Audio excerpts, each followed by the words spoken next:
Okay, this is Fundamentals of Case Management Skills for Human Services, 5th edition. Chapter 10, Bringing Up Difficult Issues.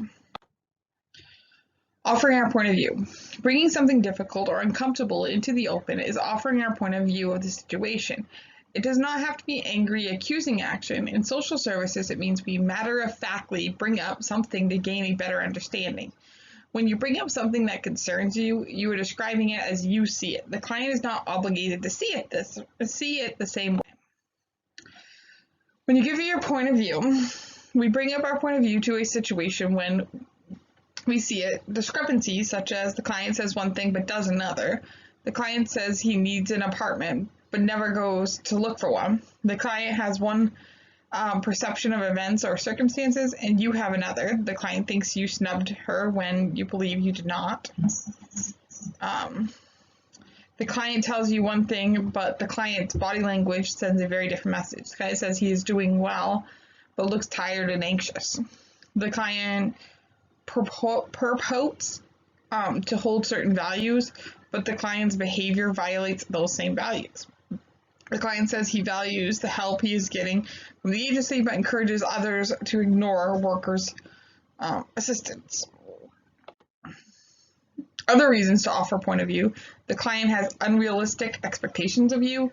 The client expects to see you whenever he believes he needs to, regardless of the day or time. The client has unrealistic expectations of him or herself. The client is trying to obtain a job for which he has no education or training because she knows people who work there and she can catch on from them. The client asks for assistance, but actions indicate the client is not interested. The client says he wants a job but does not show up for appointments at a job bank.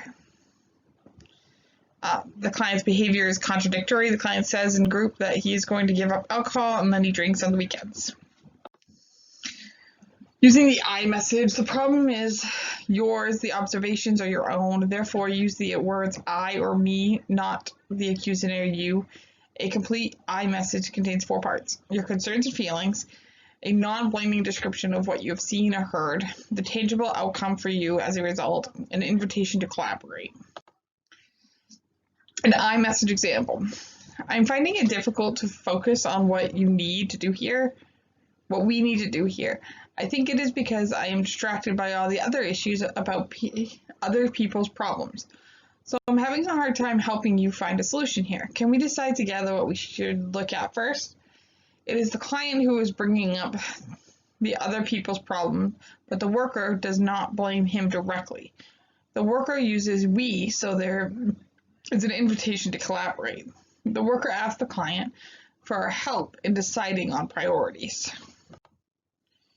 Rules for confrontation. Be matter-of-factly, be tentative. You are not 100% certain.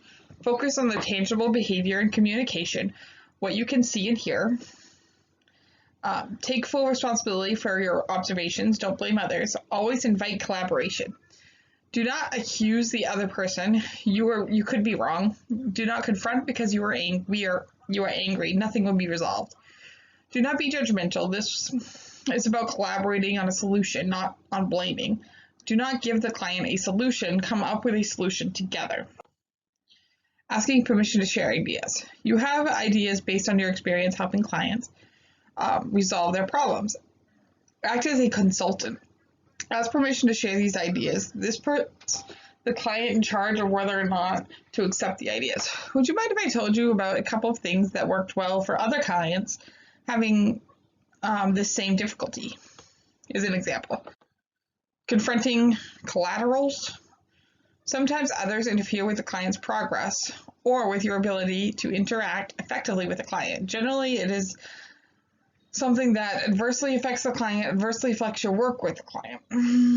It is not necessary to sound tentative. Be polite, pleasant, but firm. Do not show annoyance or exasperation.